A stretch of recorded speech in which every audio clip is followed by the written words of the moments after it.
regular council meeting for Monday, March the 25th. Approval of the agenda, that the March 25th, 2019 regular meeting agenda be adopted as presented. Moved and second. All those in favor? Opposed? Carried. Adoption of the minutes for the regular meeting of council, with the minutes of the regular council meeting held March the 11th, 2019 be adopted as presented. Moved second. Any errors or omissions? Hearing none. All those in favor? Opposed? Carried. Thank you. We have two delegations tonight. The first delegation is from Electrify Canada. Ms. Julie McKenna, the Program Manager of Electrify Canada, is here tonight to discuss their site proposal of Hope and will provide us an overview of their company. Ms. McKenna, the floor is yours. Thank you. All right. Well, good evening, everyone. Thank you very much for putting me on your schedule so quickly. Really appreciate that, and thank you for letting me speak with you today. My thoughts are I was going to run through this presentation a little bit quickly to give you guys plenty of time for questions. If you prefer to ask questions as we move along, that's fine with me as well. Just whatever works best for you guys. All right, so. Nope, doesn't like me. Just jump slide. Your turn. Is there a light on it? It's usually me. Great that I'm working on an electric. Okay, so we're going to talk about four major things. First one is the electrified vehicle future. Then we'll talk about Electrify Canada, what our hope is to do in Hope, and some of the next steps. So, North American electric vehicle adoption is expected to increase rapidly over the next few years. And there's evidence of that everywhere. You can see, I'm here tonight to talk to you about infrastructure. That's a very big piece of all of this. And the other reasons are that, people are starting to realize that this is a really good opportunity, especially automotive manufacturers. They've never really kind of grasped or taken on battery electric vehicles, but because we're now at that point with technology, it's becoming a more interesting opportunity. And it's also nice for the environment, which is my personal cause. Thank you. Something that's exciting, if you are a person who enjoys vehicles, like myself, and there's a lot of crazy, great new cars coming to the market, which will have much longer ranges for electric vehicles than in the past. One of the ones that I'm especially close to is the Audi e-tron, and that's coming to market very soon. Probably late summer. I'm hoping late as possible. That's just a personal thing because they really want me to put some charging stations in before they get the cars launched. So it's tough.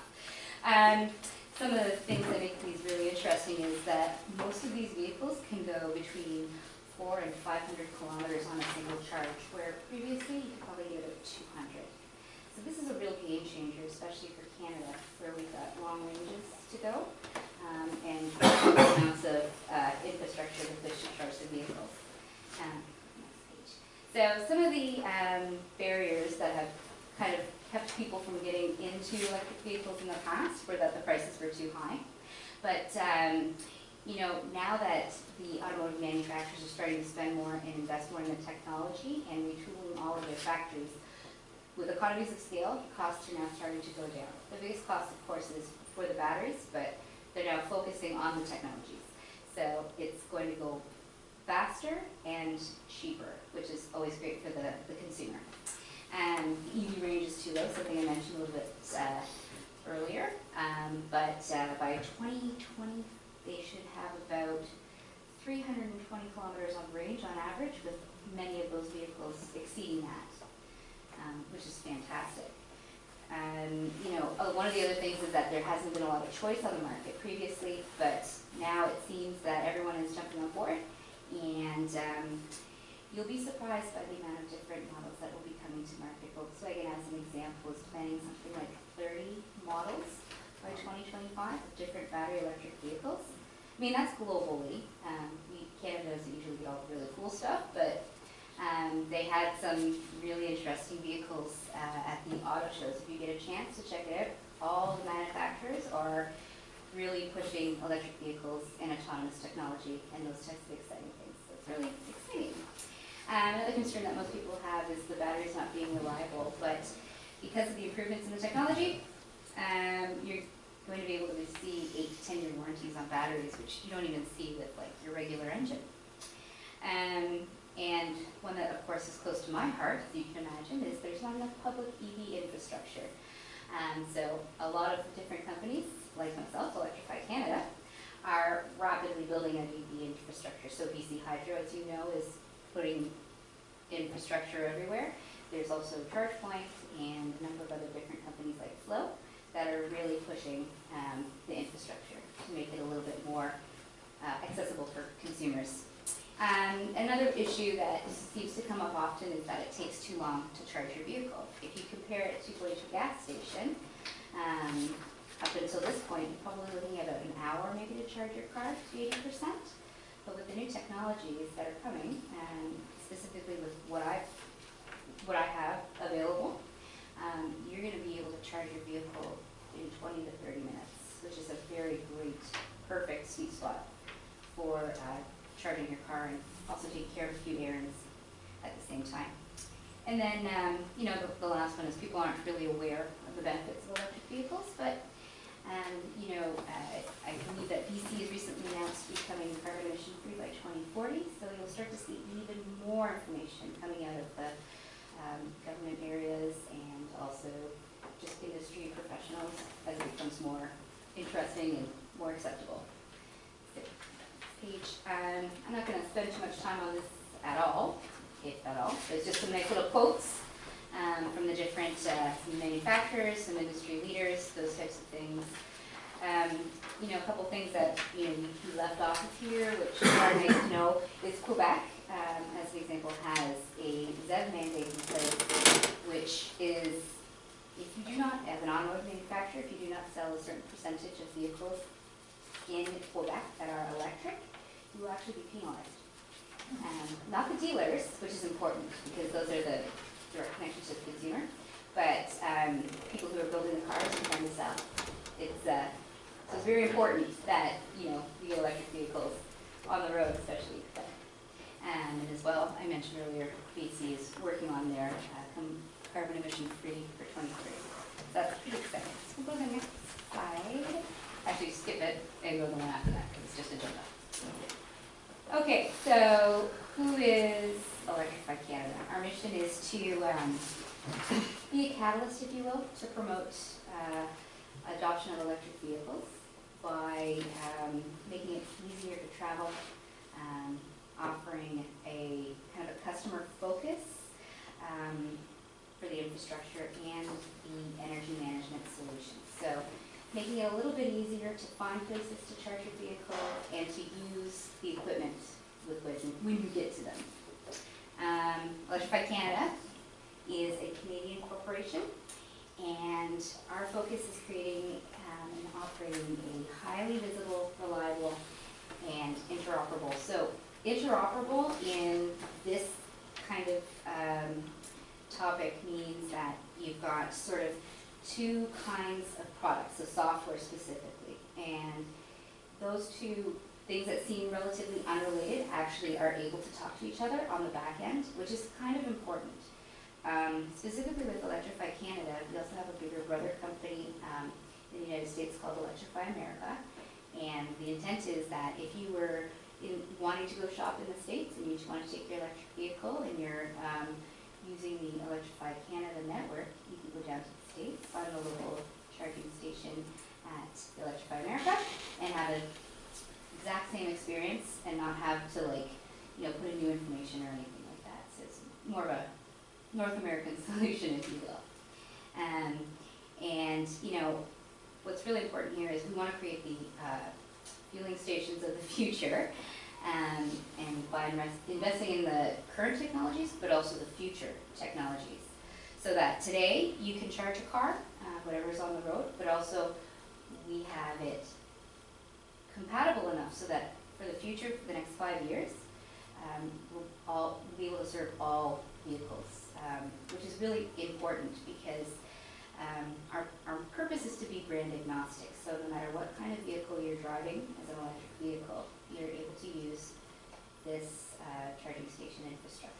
which is really nice because, you know, Tesla, of course, has their infrastructure going out across the country. It's everywhere. But that's great for the Tesla drivers. We need something for everyone else, too. So, we can just get to the next page. I just brought a little bit of, for lack of a better term, arts and crafts. I wanted to give you kind of an idea of what's involved in the charging station infrastructure that we would be proposing to put into Hope BC. So, you know, you've got a spot for a utility transformer. Then we have this space called the equipment pad, which is the switchgear, which connects to the transformer, which then goes to the power units. And all that is enclosed in a nice aluminum louvered screen or some type of fencing that's your preference. And that all leads into the dispensers, which will have, you know, not concrete wheel stops because this is Canada, and I personally know that Hope gets a lot of snow. So we'll be going with bollards, which would then protect the equipment and the drivers from running into those types of things. Because, not gonna lie, the equipment is very expensive, so I'm gonna protect it. So, I thought maybe you guys might be a little bit interested in knowing what the technologies are today and what we're bringing in. So there's a lot of like words and weird things, but I thought I would explain a little bit the difference between the terms CCS and CHAdeMO. So CHAdeMO was the original electric charging connection, and that was created in 2010 for the Nissan Leaf, and Mitsubishi and Subaru used those. And then the rest of the manufacturers got together and said, let's put something else together because we want to be different. Why not, right? So they came up with something called the combo charging. So both of those are able to today charge at 50 kilowatts an hour. So like I said earlier, it takes about an hour to charge your vehicle that's on the road. And I believe the 50 kilowatts is probably what you guys have down the street, right? About 50? Yeah. And then, you know, our friends at Tesla have a significantly bigger charge, but it still takes about 40 minutes. What we're proposing to bring in is charging station infrastructure that can charge 150 kilowatts to 350 kilowatts an hour. But it's also backwards compatible. So the folks using older model vehicles or vehicles that are on the road today right now, they're able to also use this equipment. And what's great about that is that this is set up for success for the next few years, 5, 10 years. And then the future, of course, is 500 kilowatts, which is terrifyingly large, but it's coming. So that's fun. And that'll take you probably to around 10 minutes of charging, whereas right now we're looking at about 15 to 30 minutes of charging time. I may have mentioned earlier that I've got a bigger brother company in the States called Electrify America.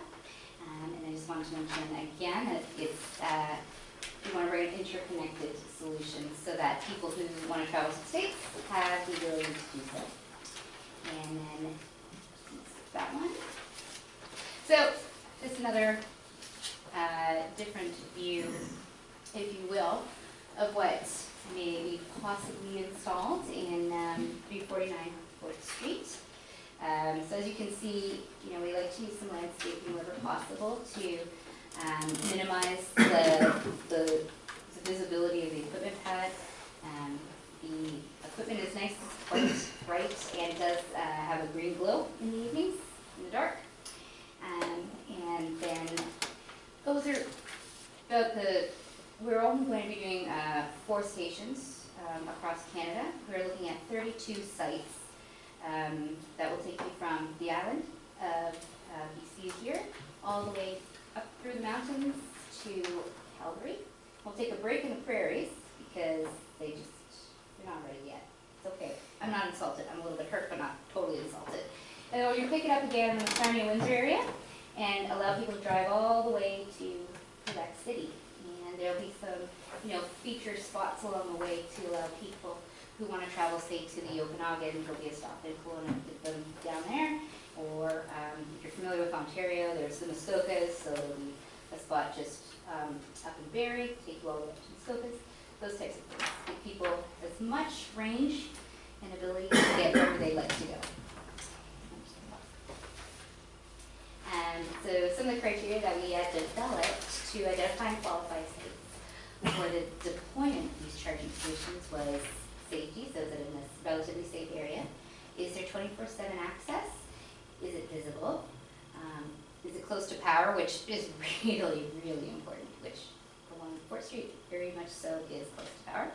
Is it close to retail, so that people who are charging their cars can go grab a coffee, maybe at Blue's Cafe, something like that, or go shopping along the nice little street here, that sort of thing. And is there sufficient parking spaces? So I think there's sufficient parking spaces in at 349 Fort Street.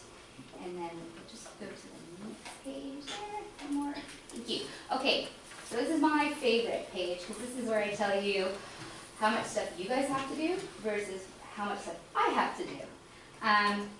So essentially all I need from the team here is to agree to be a host for Electrify Canada. And then I will take care of site assessment and planning, design and permitting, construction. We'll do the installation and the commissioning, and we also run an operation and maintenance program on top of that, so that, that's not your responsibility. So if someone, calls you and it's not working, you say, there's a customer service number, here you go. And those types of things. And it's also all, even better for you, is it's all on my dime, so I'll be paying for the entire activity. Which, not gonna lie, you're close to the high six figures, if not more, for each site location due to the amount of power that's required to charge these units. So that, my friends, is the end of my little presentation. Please, if you have any questions, I'm ready for them. First of all, thank you for your presentation. As a naive, non-electric vehicle owner, is there something in place now for roadside charging? If you're on the highway and you've misplanned and you're on no charge, what happens? Tow? Yeah. That's it? That's it. So that's right now, right? So I know BC Hydro is, running along quickly and putting in charging in as many spots as they possibly can. And I think that actually BC Hydro introduced me to you guys, and they'd be happy if I was able to bring my site into Hope BC, because I think that they were probably wanting to add more infrastructure here. But if I can do that, that alleviates some of the, and then they can go backfill where it's needed.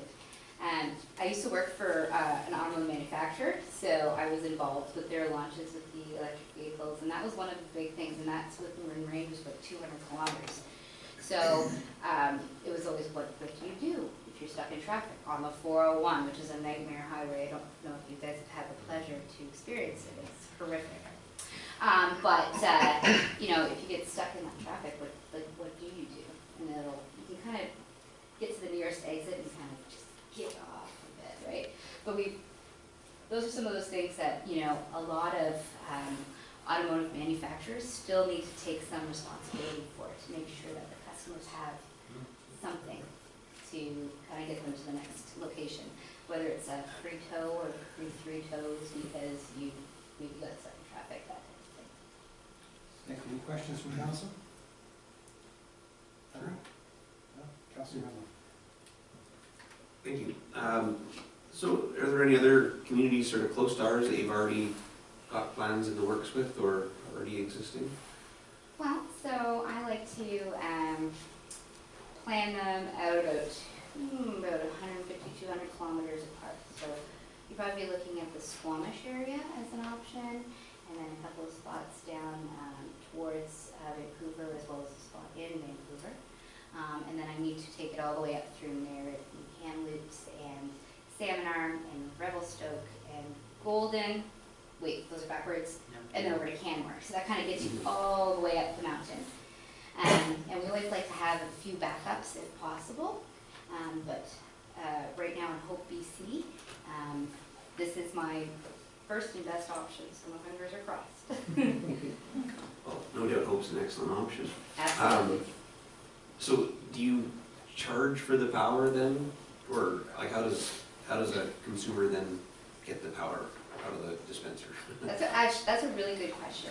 And so we're still working through the actual metrics of what a customer would be asked to pay. But there's 3 models that are out there today that are used to charge vehicles. So model 1 is that as cost of buying the vehicle, or part of the vehicle gift with purchase, if you will, is a membership to say Electrify Canada as an example, which would provide a customer with either a fixed period of time, like 2 or 3 years of charging with Electrify Canada on Electrify Canada's network, or up to an X amount of kilowatt hours over a period of time. And then the other model is the subscription model, which would be, as a potential Electrify Canada customer, you would go online and put in your credit card information and buy a subscription, which would give you access to the Electrify Canada network at a lower rate, right? And then the third model would be what they call a rack rate, like they do with a hotel. So you show up, you pop your credit card into the machine, and you say, okay, I'm going to charge my car and go. So those are kind of the 3 models that are used in the industry today, and we don't expect to do anything too different than that. Councilor Erickson. Yeah, thank you for coming. It's very interesting. So what does it cost to fill up a car, average? Well, it depends what you're driving, right? So An Audi. I know this answer. It's like $50. $50 of electricity? Oh, sorry. Oh, you meant electricity. For this electric Gas. thing.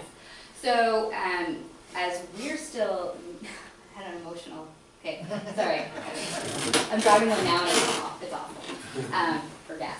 So, for those ones, what we're looking at as well is all these cars have different battery sizes. And a battery can only accept a certain amount of charge at one time, right? So when you're plugging in your vehicle, the car will tell you, or the machine will say, okay, you're probably going to need to charge for half an hour, but because you're only using, say, 50 kilowatts of charging an hour as opposed to 150 kilowatts, well, the cost for that is, X cents per minute, right? And they're still working on the final costs because we don't want to, we want to have one consistent price across the country for the different types of charging models that we're going to use. And luckily in Canada, we've only got like 73 utilities to work with, and those types of things, a lot of different costs associated. So we want to make it consistent, but before we go to market, it will all be announced and launched. So, carry on with that question. So if I were to buy an electric car today, I charge here and home. Who pays for the kilowatt hours that I'm taking out of the system? Today, right now? Yeah, if I were to charge up over here. Well, I'm not sure. Does BC Are Hydro? you talking right up front here? Sun Country, we do, but it's a very low delivery, it's like 50 kilowatts or less, so it's very, very slow, so it's a very minute cost. Yeah, that's the level 2 right outside here, Yeah, right? that's it. Oh, takes about 8 to 10 hours really to charge your car on a level 2. And the level 2s are actually the best solution for home charging. So a lot of municipalities and different jurisdictions have been mandating in new builds that the builders put into the garages the level 2 charging accessibility. And what's interesting is this equipment's evolving. So it's the stuff that's coming out now is Wi-Fi compatible. So it's almost like having a Nest, that Nest thing, in your house, and you can work with it to deal with the demand charges. So if you've got really significant demand charges during the day, plug your car in, you don't worry about it. But then you program it through your phone to start charging at the least expensive amount of time and to have the lowest impact on you as a consumer in your house, which is really interesting. So I still haven't got the answer. So my question is, I got a Chev truck diesel. Okay? Cost me $125 to fill it up. And I can go 1,100 kilometers. Okay, on this electric car, this Audi electric car that you're telling me about, what's it gonna cost the owner to go 1,100 kilometers? Do you have any idea? Well, Is it like $50, $30, $100? we Because want you're to gonna keep use a lot it. of kilowatt hours. Sure, well, so that's the other thing that we have to also understand and be considerate of is the cost of ownership, right? So, full disclosure, no one makes any money on my side of the business. The return on investment is probably about 10 years. So for us, it's more important to get people into the electric vehicles and move forward that way. So for a customer, how much would it cost for them to go 1,100 kilometers? So if they're going 500 to 500, give or take, let me get back to you on that. Because that, you know what, I'm not an engineer, and I ask the engineers that all the time, and that's a really good But question. see, that's a basic question for an automobile owner.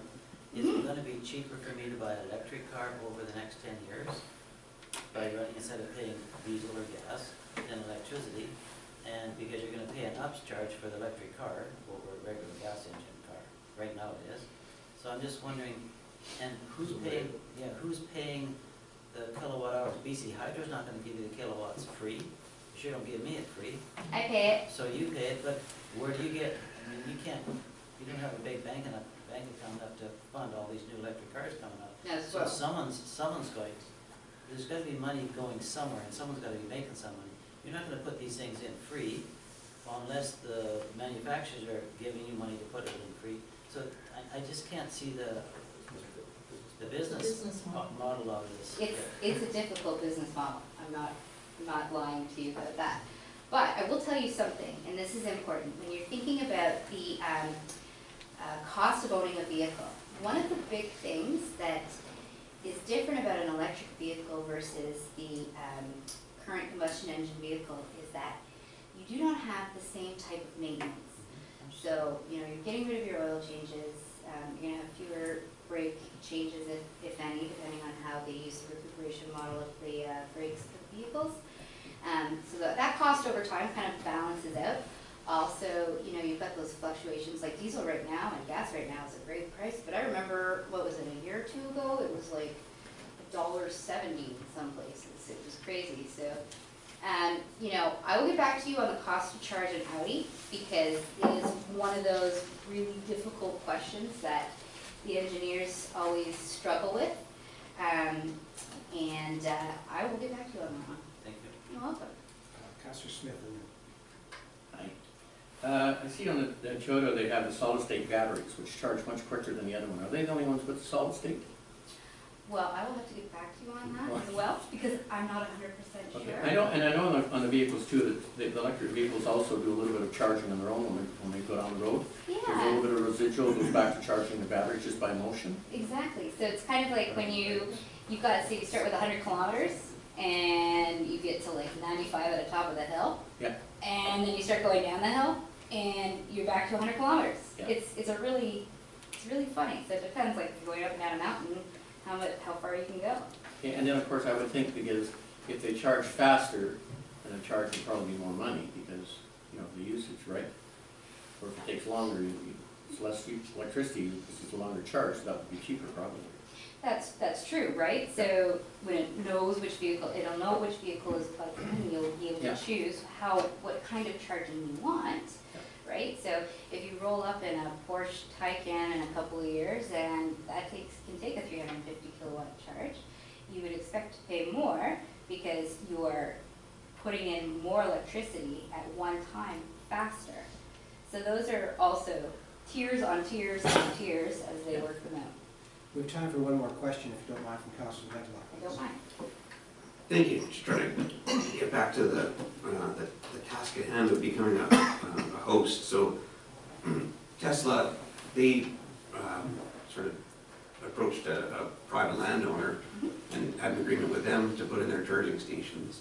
So obviously there's something in it for the private landowner at that, where they're assuming getting some sort of rent or some sort of income, I assume, from having the parking spots designated for Tesla only. So for the district to hope, what would be in it for us to be providing land for this, and then, you know, that's a piece of currently underutilized land right now, but perhaps in the future it could be something we would want to do something more with, so I think that there'd be some sort of benefit to the district, and just wondering what that looks like.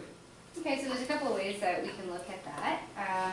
One of which we'll be chatting about for a few minutes tomorrow, which would be like cost for parking spaces. But the other thing is you want to also consider is the draw, right, of getting people into an area of town and having to spend some time there. So, you know, one of the benefits for the District of Hope is an underutilized piece of land right now. We will be footing the bill for a significantly expensive activity at no cost to you, which is awesome.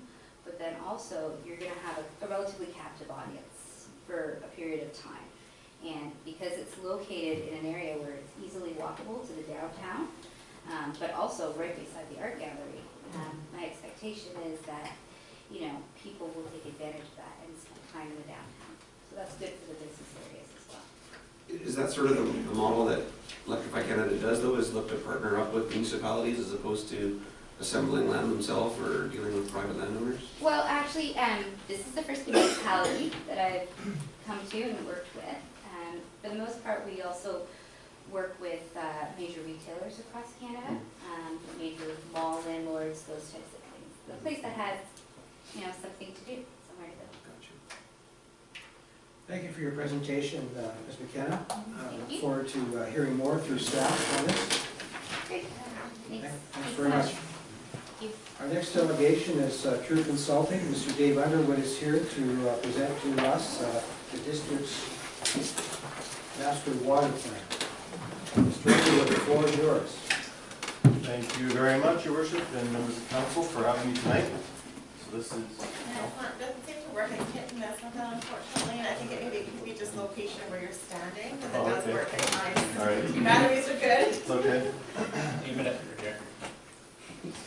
but yeah, if you want, you can just kind of Yeah, it's all motion good. it all. Move it ahead for you. Okay, yeah, thank you very much for the opportunity to present the water master plan that we've been working on behalf of the District of Hope for the past 12 months or so. I believe we have had a chance to review the document, and so I'll do my best to provide sort of an overview of it. But again, it's an extensive document. I'll try and touch on the highlights, but feel free to ask questions as we go or wait till the end.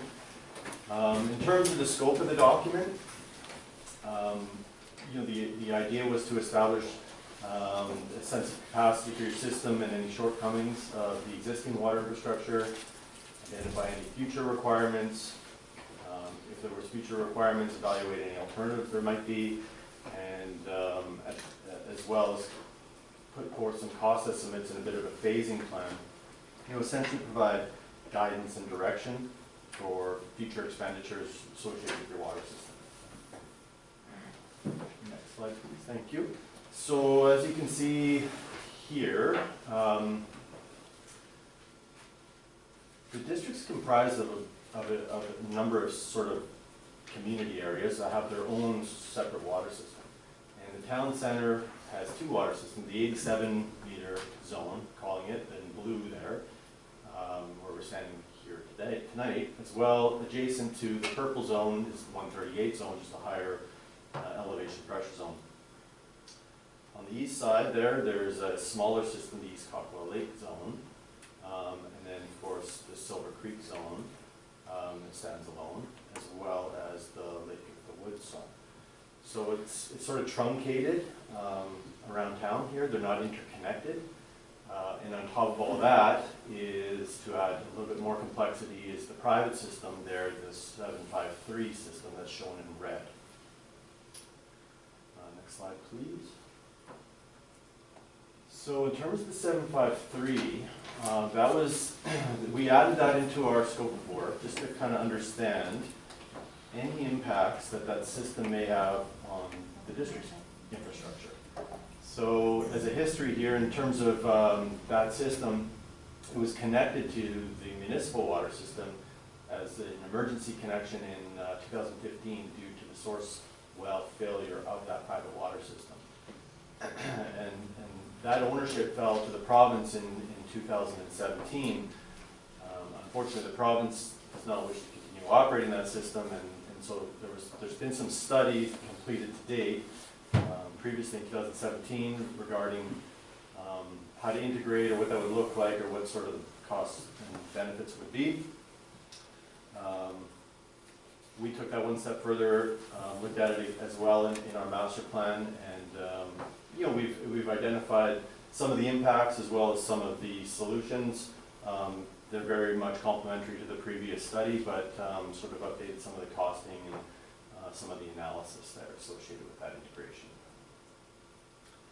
In terms of the district's water sources, as you know, it's primarily groundwater. I say primarily, it's the only exception is the Lake of the Woods area there. It's a very small system, but what we found was it appeared that relatively little information was available associated with the groundwater resource. And so as part of the scope of work, we commissioned a sub-consultant, Western Water Associates, to complete a fairly comprehensive groundwater supply assessment. What they found was relatively interesting in terms of the number of aquifers that exist in this area, as well as some of the characteristics of those aquifers. For one, water moves relatively quickly through the system, and of course it won't come of any surprise that the water quality is actually quite excellent. It's just not very well protected from potential contamination, it appears. And in terms of mapping, I'll just flip to the next slide real quick, and hopefully it shows up all right. You can get a bit of a sense for the number of aquifers that exist, or the different colors. And you can see that your wells are situated in multiple different aquifers. And so it's quite interesting to see. And then when you look to the next slide, you can see that they actually stack on top of each other in some cases. And to put into perspective, the lower sort of pink color is a sort of a bedrock aquifer. On top of that, the mustard color is where most of, if not all of your wells are completed, and that's sort of a fluvial material deposited by whether it be rivers, creeks, or glaciers. And then at times, there's the dark sort of brown color, the till or colluvium on top of those aquifers that protect that aquifer from contamination. And what you can see is there's a lot of areas here where the aquifer's exposed directly to the surface. And that's what I mean about the aquifers are not, there's no level of protection against contamination. And so we see likely recharge from the hillsides, reaching the bedrock, following laterally along the bedrock, or the rock layer, and picked up by intercepted by your wells. And like I said, the water moves fairly rapidly through those aquifers. So that's sort of how it behaves. This is another cross section. This one here is through Silver Creek area, but it's a similar type of situation where it's pretty much fluvial material exposed right to surface.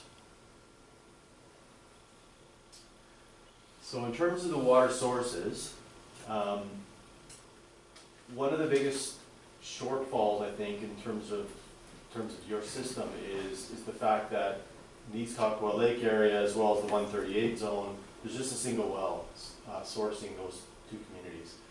So well 8 in East Cockwell Lake and well 10 here in the 138 zone, obviously water supply would be interrupted if there was some sort of mechanical failure. There is backup power, but there still could be mechanical failures. So one of the recommendations there in the Western Water Report was perhaps drill some new wells.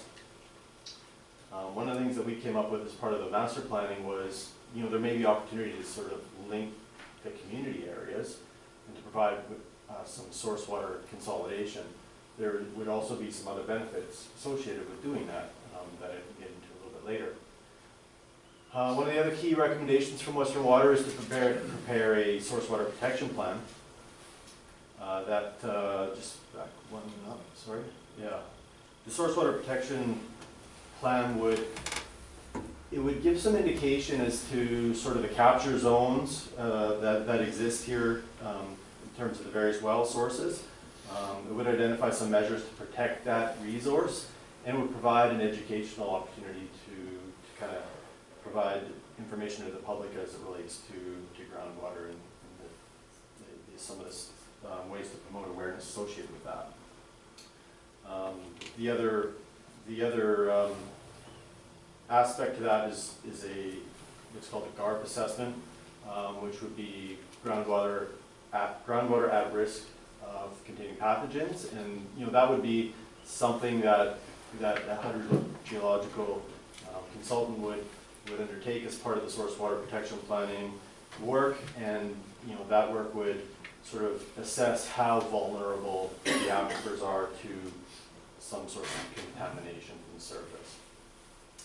Other recommendations from Western Water included some annual well performance tracking, just by way of some pump tests annually, short pump tests, just to kind of monitor and measure how your wells are performing over time, and potentially plan to replace a couple of your older wells that were drilled in the 50s, 52 and 58, I believe, in wells 1 and 2, depending on the consolidation route and options that are considered. Next slide, please.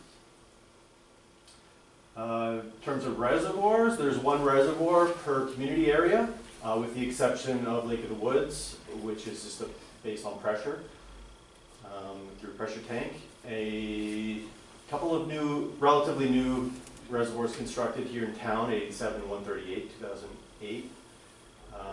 They're both 420,000 US gallons is the 1587. Silver Creek has a very small reservoir. It's located at an elevation that constrains water pressure in that community.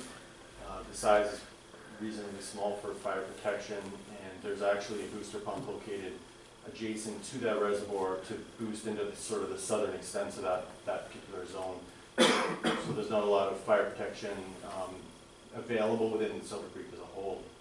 East Cockaway Lake, very, very small reservoir, and in fact it's not really there to provide any storage for fire flow or for balancing. It's more for optimization of the well itself. So you can't really call it a reservoir in terms of the typical use of a reservoir.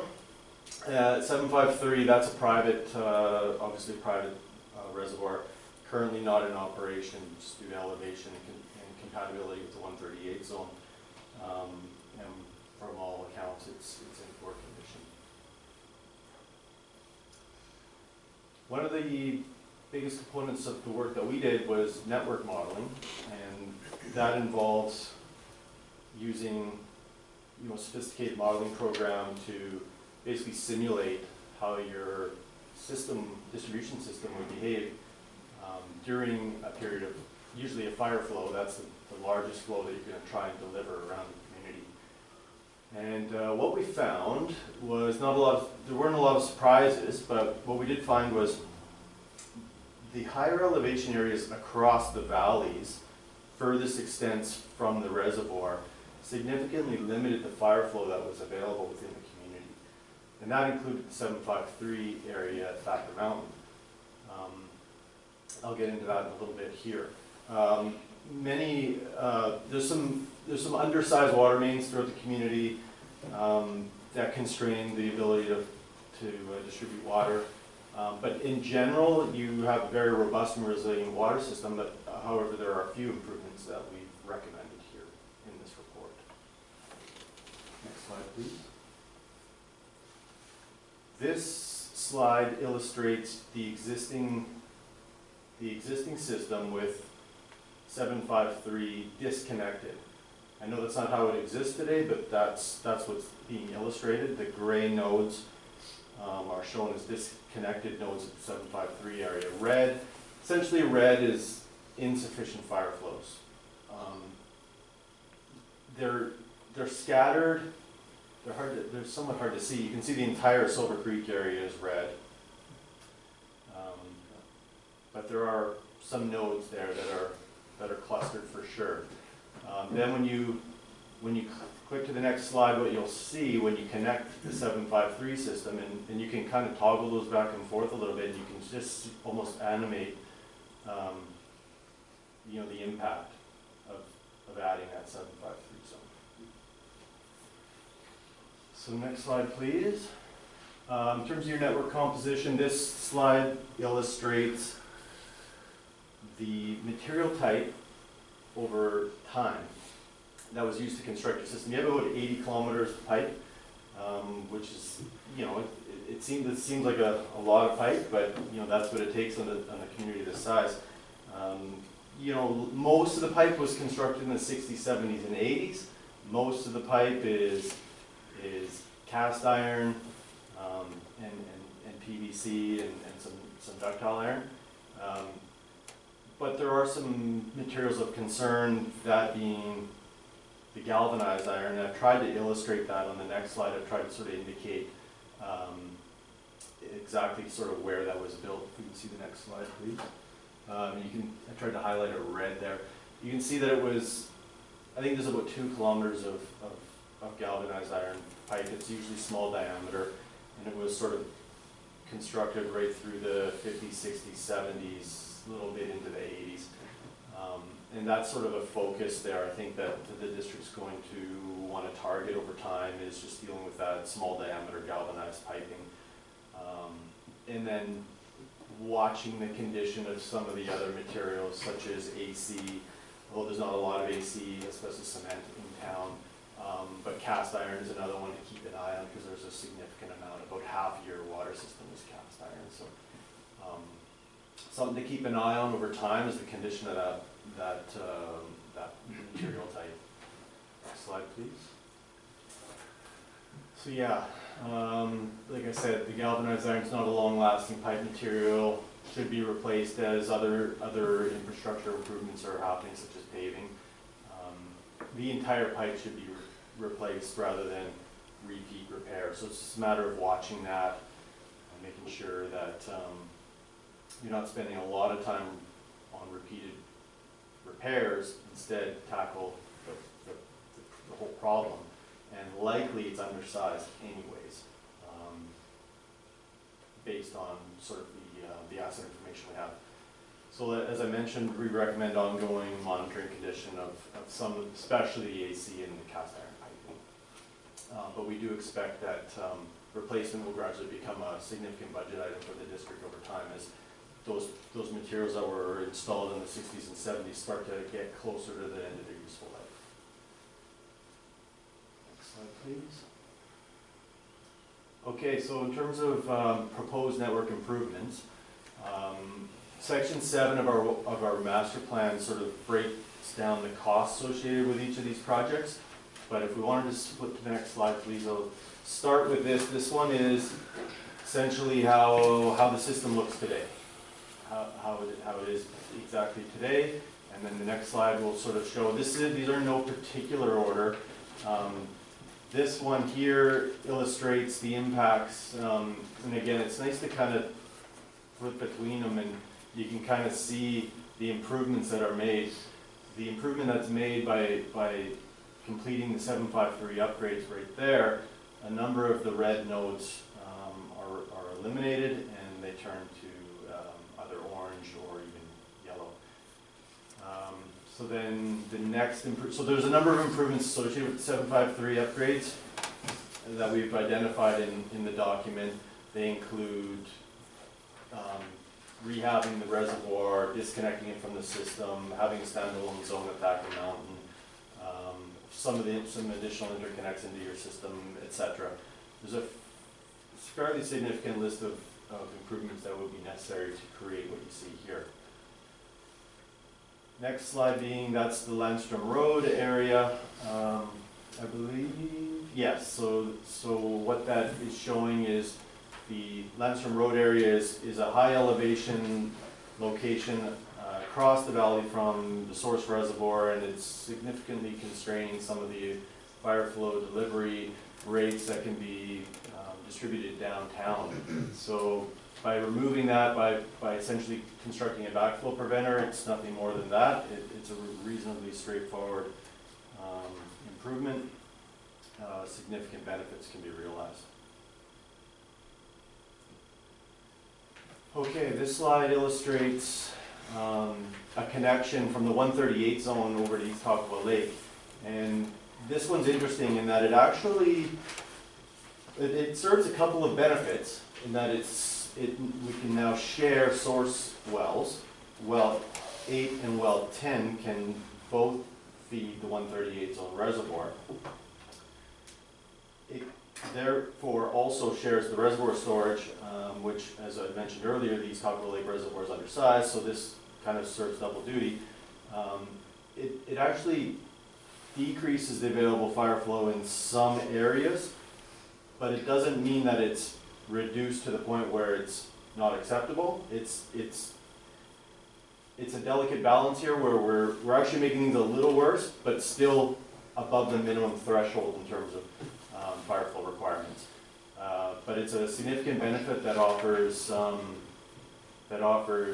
number of benefits in terms of fire flows and source water sharing.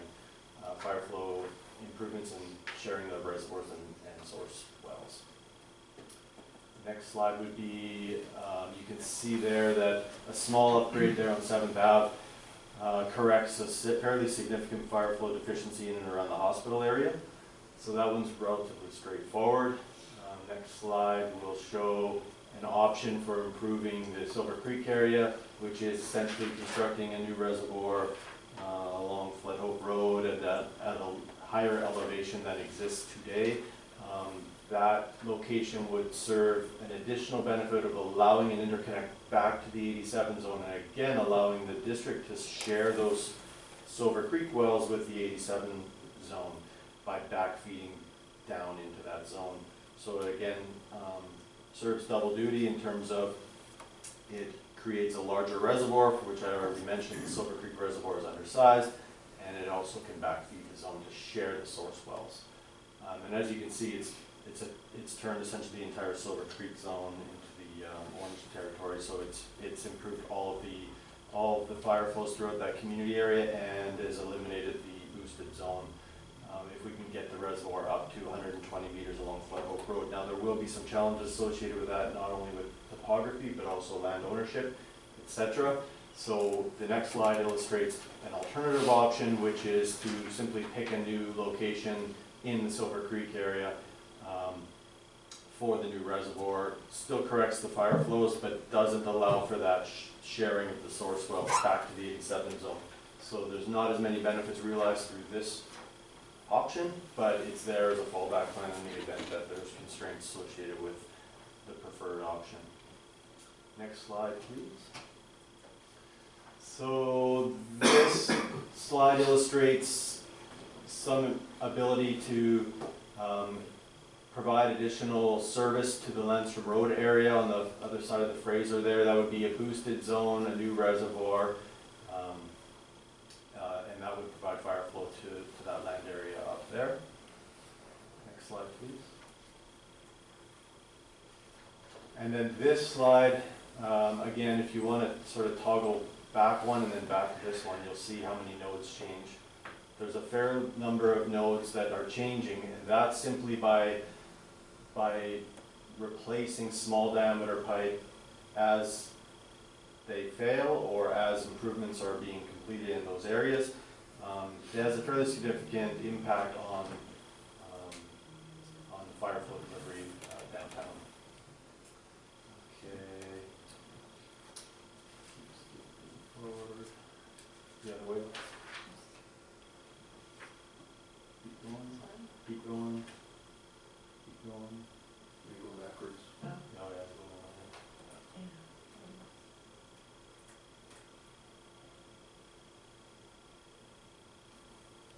One more. And then lastly, this shows some longer term improvements that could be completed, whether it be extension from Silver Creek down out to the west, whether it be a small loop within Silver Creek, or a second loop across the Coquihalla River to the 138 zone to improve some resiliency and redundancy in that area to basically allow water to move in two different directions to reduce some of the criticality associated with the existing infrastructure.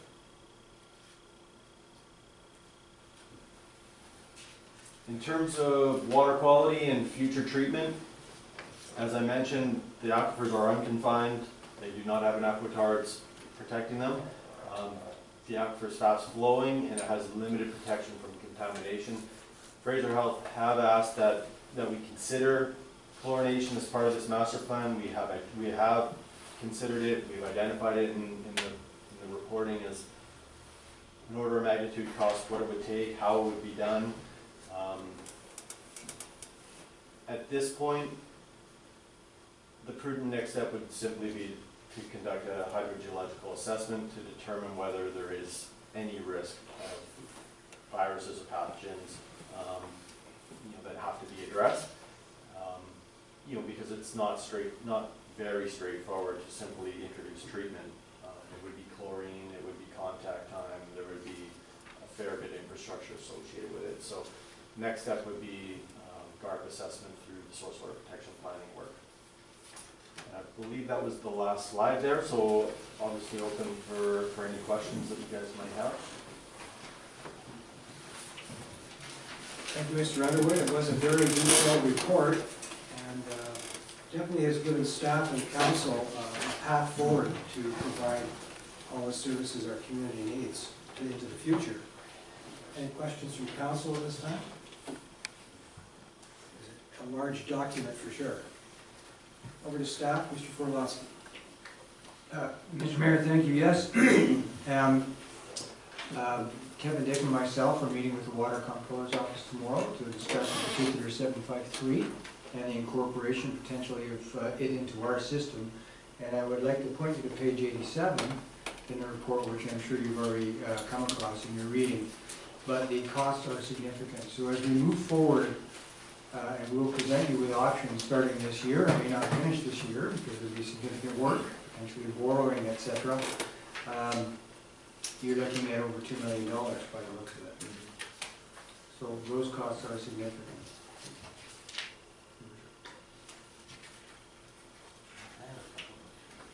Councilor. Thank you for doing this report. I'm glad I don't have to take a test at the end of the day.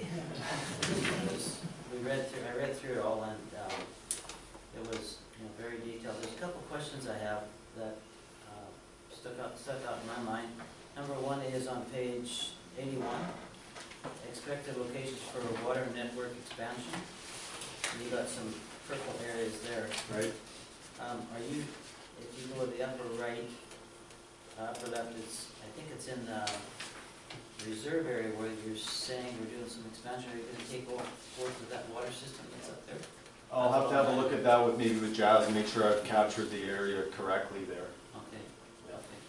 And another one that I saw when I was going through here is on page 84. It says the existing pipeline across Highway 1 bridge also requires an upgrade from 125 millimeters to at least 200. Well, I think it's an 8-inch pipe going across there already. So Okay. I'm just wondering, I talked to 3 people that were here when they were doing that today. Perfect. And I went and measured it myself. Okay. And I think it's 8-inch going across there already. Okay. 8-inch going to the first hydrant across the bridge, and then they took a 6-inch from that hydrant across to Lansdowne Road. So I just think that might be something. I'll confirm that. Thanks for bringing that to my attention. We were just sort of using the asset information that we had available to us in the database, but if that needs to be updated, we can certainly do that. That would obviously save some cost. A lot of cost. Yeah. Thank you. Thank you. Good questions, Councilor Erickson. Anyone else? Councilor Smith? Hi, so on the 753 water system, so in 2017, the province took it over? Mr. Mayor, due to the death of the one remaining owner, they were intestate. The system was handed over basically by the owner's widow. So the province has been operating it, and they will not be doing that for long. Their preference is clearly not to operate water systems. Again, that's another reason why we're meeting with them tomorrow, to gather steam and information to present this to you for decision moving forward for this year, and then we'll have to engage the members, or sorry, the customers of 753, possibly for a vote, and then we'll see how that goes. That answer your question, Mr. Smith? Any other questions? Thank you again, Mr. Underwood, for your presentation. Thank you very much. Moving on, staff reports. I'll turn it over to Ms. Bellingham. Yes, council has before them the bylaw enforcement policy, and you'll notice I've left it, it starts on page 192 of the package. I've left it in the black ink where it existed to the red ink showing what was proposed, and then there was the addition in blue ink noted where council wanted it identified that the bylaw enforcement officer is empowered to enforce bylaws even in the absence of complaint. So if council's happy with what's presented, they can adopt it, and then we'll, I plan to promote it on the back page of our district newspaper page. That way as well, it'll be available on our website. So I'll entertain a motion that the bylaw enforcement policy be adopted as revised this 25th day of March 2019. Looking for a move and second. Any discussion? Any questions for Ms. Bellingham? Okay, all those in favor? Vote is carried. Thank you. Back to you, Mr. Fortolowski. Thank you, Mr. Mayor. The next item involves the revitalization tax exemption bylaw and a potential renewal. There has been interest by some of the development community to pick up this initiative again. You recall the last bylaw expired in September. However, it's interesting to note the economic situation, the development situation has somewhat changed since the first bylaw was adopted in 2013. So we've had it almost just over 8 years with 5 initiatives taking up the initiative. So what I've suggested in my report and what I would recommend is that council consider adding it to a committee of the whole agenda to discuss whether or not it's worth pursuing a tax revitalization bylaw, considering the current situation. If so, would it reflect the previous one, or should it be modified again to reflect the change in the situation of the economics and the development situation?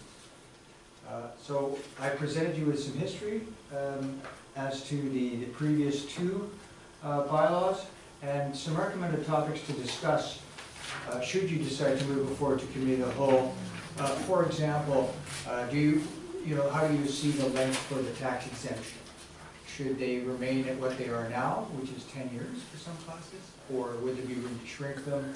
And also, for example, consider such rewrites to minimize potentially the tax rebate bylaws to be supplementary insurance programs for disaster or fire, which they're not meant to be, but often it seems like they can be used for that. Mr. Mayor. Thank you, Mr. Fortolowski. My intent for bringing this back was to give Chamber of Commerce another tool in their toolbox to approach some of their members about maybe changing the facade of their building, upgrading the exterior of their building, and working with some of the landlords. So I'm glad to see that there's some room here, and I'd like to see it brought to committee of the whole as you suggested, and have a look at it and reduce some of the numbers that we talked about. Maybe actually increasing the building cost up to 500 from 400, and then bringing down from 10 years maybe to 7.5 or whatever. I'm open to good conversation with the committee of the whole. And I'll also entertain any discussion about it right now, if you wish. Councilor Smith. Yeah, so on the investment threshold and also on the revitalization there for building, of going to 500,000, because 400,000, has now increased the cost of building on that. I think that'd be more than fair. But also, with this worship there, I agree to drop it to 5 years, because things are changing so fast now. And we don't want to give, everything away, although we do want to encourage business to come here, and we want to be fair to them, but I think we should entertain the 5-year plan instead of that. So. Okay. Thank you, Mr. Fordowski and Councillor Smith. So we could send this back to our next committee of the whole.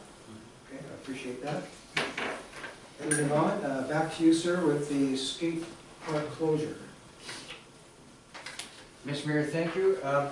Last year, the Hope Swim Club, the River Monsters, had a very successful swim meet, and they asked the council to close the skate park as both a security measure, but also just to ease and enable the event to better be successful, because they park a lot of RVs, a lot of people change and use that back parking lot.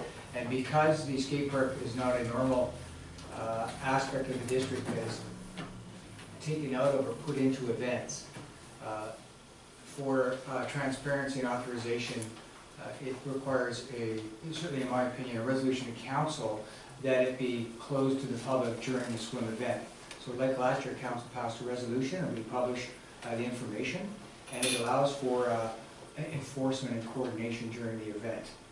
So I'm seeking you to authorize the closing of the skate park from noon on June 7th through 5 p.m. June 9th, 2019 to support the annual River Monster Swim Meet at the Recreation Center. Thank you, Mr. Fordowski. How was this enforced last year? I was not.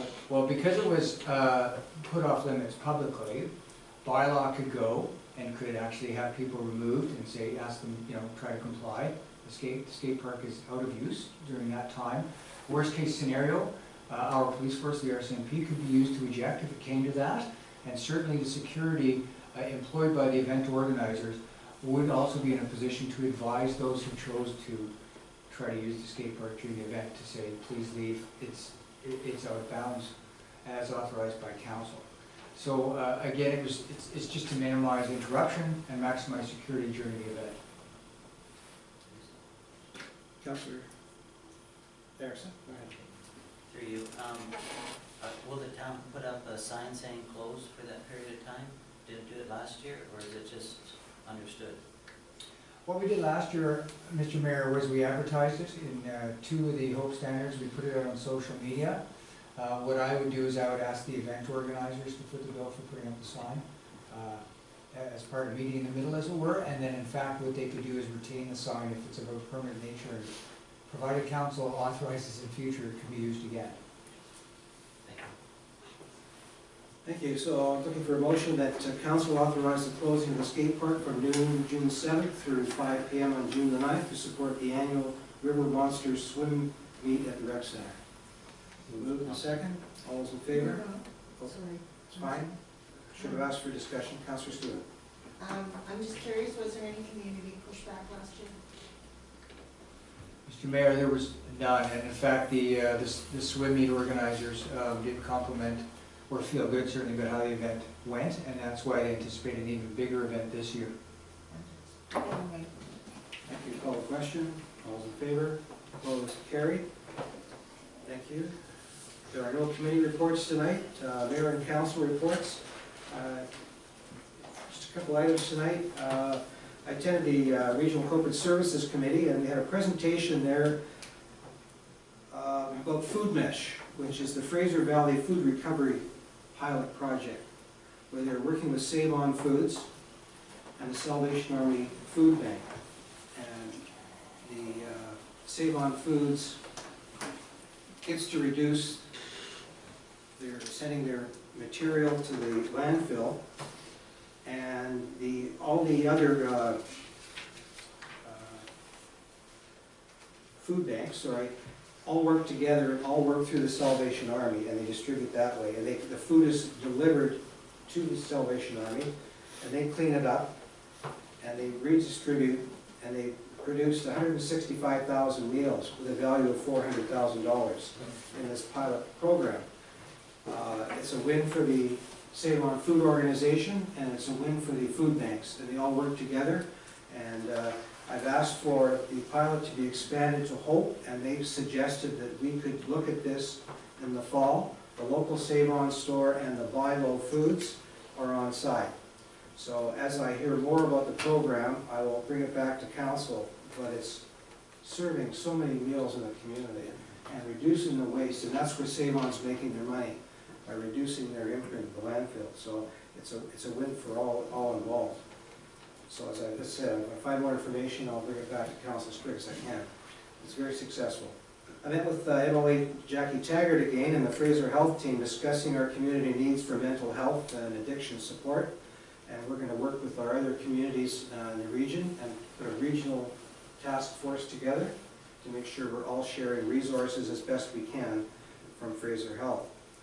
The budget meetings are on track for public consultation. I think there's good participation there. I attended the Ratepayers Lego Expo. I enjoyed myself there. I'd forgotten how much I enjoyed Lego with the kids. The Ratepayers had a successful event, I believe. The Fraser Valley Regional District Board meeting I attended as well. And the main thing that came out of that meeting this last time, the smaller communities, which includes us, are getting together to lobby the province to increase funded RCMP. Everyone's feeling the pinch on trying to bring more members into their community, and it hasn't been changed for many years. So all the area reps and the smaller communities and mayors like Agassiz and myself, we will be putting together a task force to present to the province the need for more funded RCMP officers. Another fun thing I went to this time was Roland Neufield's retirement. After 30 years working for the district, the Public Works Department, he's retired. And he's tired and retired, he said. And he's enjoyed his time with the district, but he needs to start unwinding, and he's working on rebuilding a Harley Davidson to start with. So he's off to a good start with finding things to do. And that's the end of my report tonight, and I'll start with Councillor Tron, please. Yeah, I as well attended the 2 budget meetings over the past couple of weeks in council chambers. We had a great discussion with the group, and confident in the way or what we've accomplished so far, and pleased with the direction we're headed with this budget moving forward. Secondly, I have been contacted the past week or so by a local business owner with concerns about the negative impact on Airbnbs having the bottom line of local B&Bs and hotels. I just would like to ask the mayor if we as a group could have a further discussion on the matter, whether it be the committee of the whole or however you see fit. Thank you, Councillor Tron. I don't see why we can't add it to committee of the whole. I'm looking to Ms. Bellingham for that, but we could do that maybe even with the next one, or is it need a bit more time for that? No, I think we can fit it in. Fit it in with the next one? I'll work with the CA or our timelines. There you go, Councillor Tron. Is that easy? No, perfect.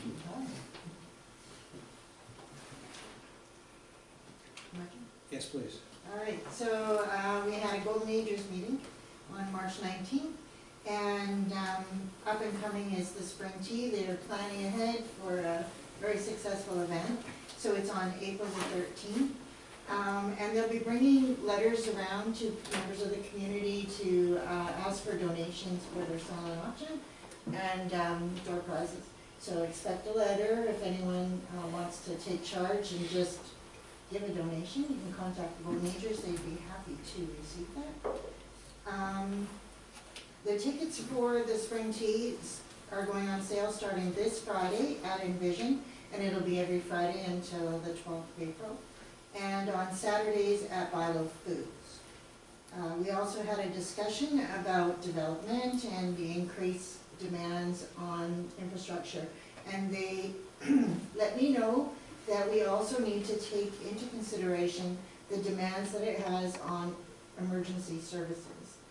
And that the smaller lot sizes, people parking on the street, can actually be detrimental to fire services or ambulances accessing people in need of an emergency.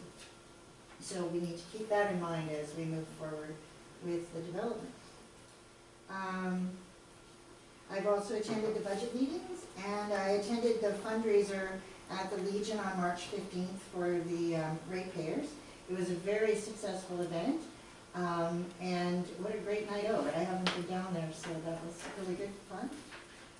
Lego Expo 3, and they will be announcing shortly the amount of money that was raised over those 2 events. I went to the final session of the addiction seminars at the Coffee at the Blue Moose, and very interesting conversation about, again, negative stigmatization of people who have addictions.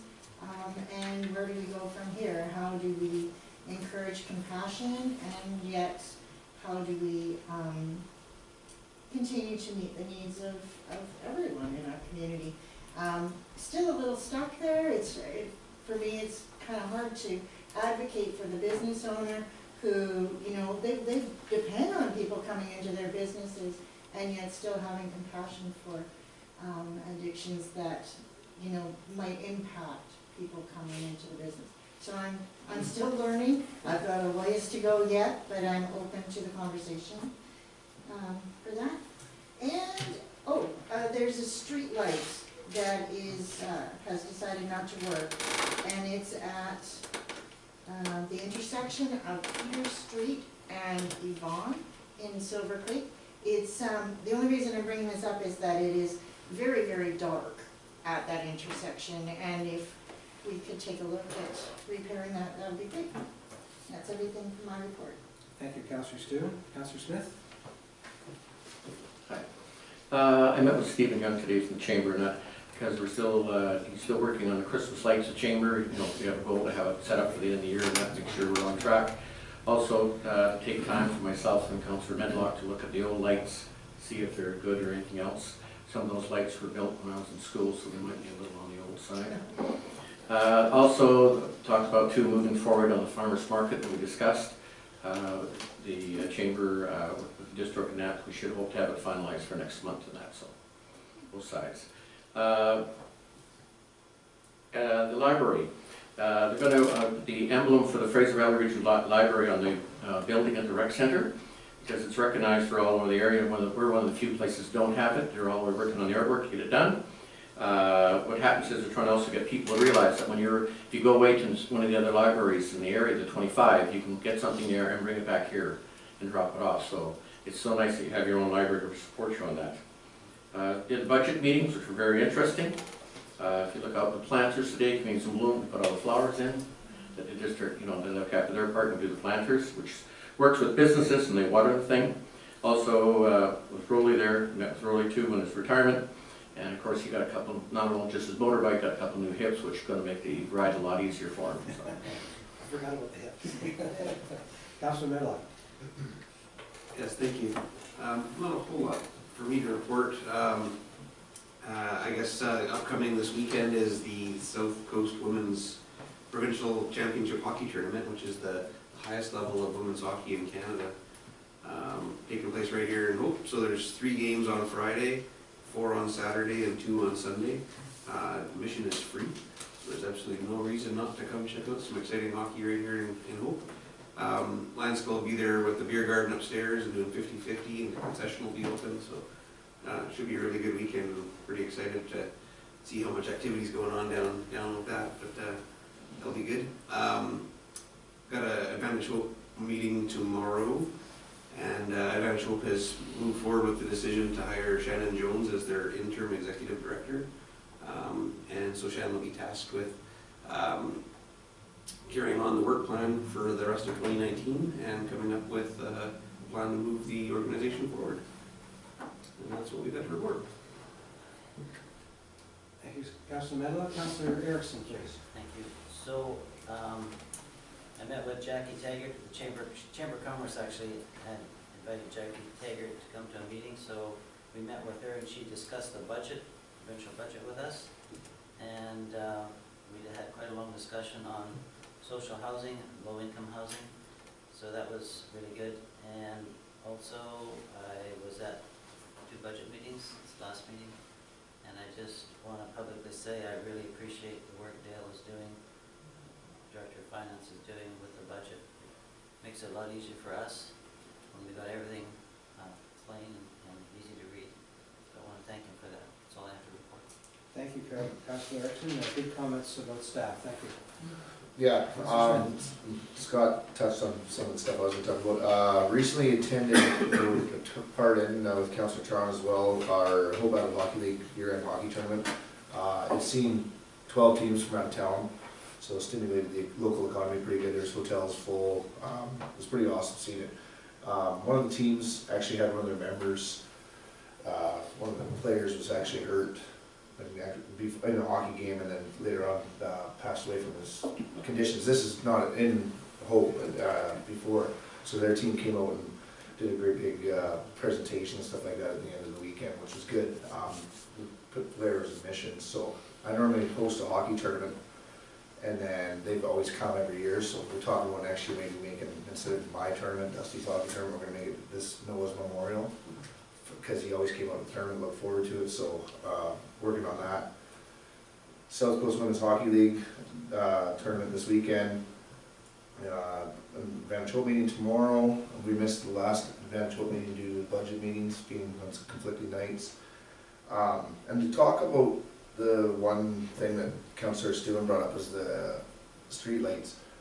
Is there a way to look for, I've seen there's some new street lights above the bridge on Water Avenue that are LED, and they seem to be just absolutely way brighter than any other street light. I don't know if there's some way to look at the new street light, how the streetlights are worked. If I know hydro owns some of them or not, if we can move forward on implementing that, maybe the new ones become LED as we start adding them in or replacing them. I don't know if it's on us or hydro, or if it's talks that we could have that.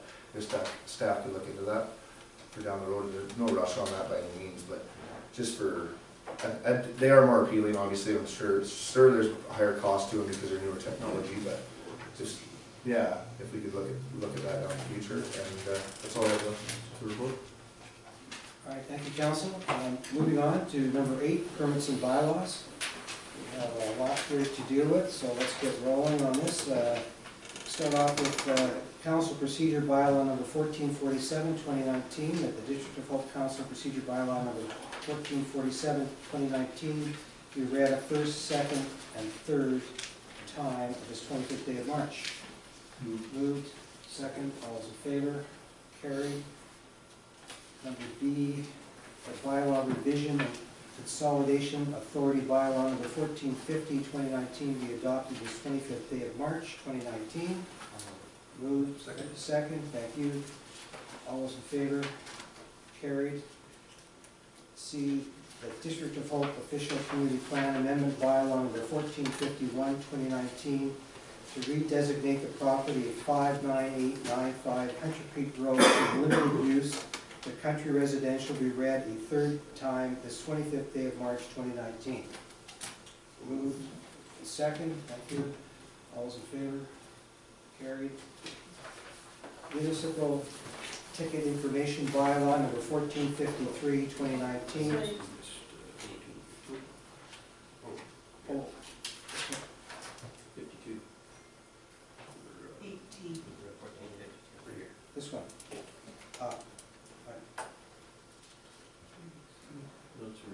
We did 51 and 52 to the same address. but- Oh, okay. So you want, this would, you want D now? Yeah. Yeah, okay, sorry about that.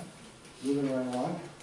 The District of Hope zoning amendment bylaw number 1452, 2019 to rezone the property of 59895 Hunter Creek from limited use L1 to country residential CR1 be read the third time this 25th day of March. I'll move. Okay, moved. Second. All those in favor? Carried. Now let's move down to municipal ticket information bylaw number 1453, 2019. That be read for the first, second, and third time this 25th day of March. Moved. Thank you. Second. All those in favor? Carried. Bylaw notice enforcement bylaw number 1454, 2019. The bylaw notice enforcement bylaw number 1454, 2019 be read a first, second, and third time this 25th day of March. Moved. Thank you. Second at the end of the table. All those in favor? Carried. Next is G, a report dated March 25th from the Director of Community Development, read a flood and erosion hazard development permit and development variance for 61614 Yield Road, Canna Farms. Recommendation number 1, or do you want to speak to it first, Mr. Gill?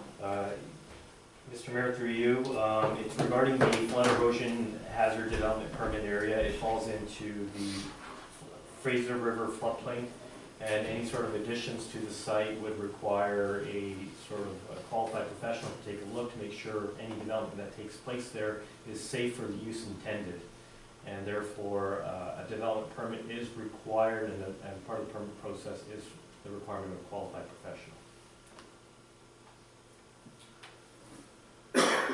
Question, Councilor Smith? They've added on to this building past now, this is probably their third expansion that they're looking to do, I'm assuming? Mr. Mayor, through you, yes, that fell under the purview of the original development permit. And now, as they've decided to expand beyond that, they require a new development permit. Okay, thank you. Councilor X. Yeah, through you. Parking. What's happening with parking down there? Your worship, through you, there is a designated parking area there for the site. There's more further conversation with the property owner as to sort of describe where those locations are going to be.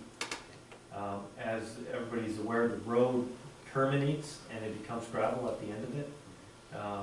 Right now, the usage out there is very minimal. There hasn't been much development. However, there could be some coming in the future here. So with the new development, it's not gonna limit the parking, they still have plenty of parking around the building? Your worship, correct, yes. Okay, just wanna make sure. Anyone else at this time? Okay. Recommendation number 1, that a flood and erosion hazard development permit be approved for the property 61614 Yale Road for the expansion of the current cannabis production facility, subject to the District of Hope receiving a satisfactory certified report from a qualified professional confirming a site-specific safe building envelope for the property. And further, that the Director of Community Development be authorized to endorse the flood and erosion development permit and the required covenant document. And further, that for the purposes of the flood and erosion development permit validity period, the conditions of the development permit shall expire on March 25th, 2021. And further, that for purposes of Section 504 of the Local Government Act, substantially start any construction shall mean the completion of the fill portion and hammering for the proposed expansion portion. Move. Q. Second. All those in favor? Carried. Recommendation number 2, Mr. Gill. Your worship, through you, it's in regards to the use regulations found in the zoning bylaw when it comes to, let's say, cannabis production facilities. Currently, we call it medical marijuana production facility, but we treat it the same as the change in the regulations and the federal act. When we originally came up with the sort of provisions, it was a new industry coming up, and so we quite frankly didn't know how to treat it. And so we took a conservative approach to it, that anytime anybody brought any sort of projects that were related to cannabis, that it was going to go through a public process. So we used more of a rigid form that would limit sort of the building aspect of it. And therefore, it captures now this addition for this facility that's existing. And the variance is for the minimal lot size required. We said it should be 10 acres. However, they've been able to sort of just do it on 2.5 acres based on sort of the innovations of their sort of building design and all that. Okay, thank you, Mr. Gill. So let's look at recommendation number 2, that a notice be mailed out to area residents informing them that council will be considering the issuance of a development variance permit to relax the minimum lot area requirement for medical marijuana production facility from 4 hectares, 9.9 acres, to 1 hectare, 2.5 acres, for the property legally described as 61614 Yale Road in order to expand the current cannabis production facility. Move recommendation number 2. Thank you. Second. Thank you. All those in favor? Carried. Correspondence? Move. All those in favor? Opposed? Carried. Thank you. No other pertinent business. At this time, we'll entertain questions from the public on items relevant to the agenda. Anyone visiting us tonight like to speak on any of the topics on the agenda? Hearing none. The next meeting is April the 8th, 7 p.m., right here in the District of Hope Council Chambers. At this time, We will be moving into closed meeting. The meeting be closed to the public to consider matters pursuant to Section 90, litigation or potential litigation affecting the municipality, and Section 90, the acquisition,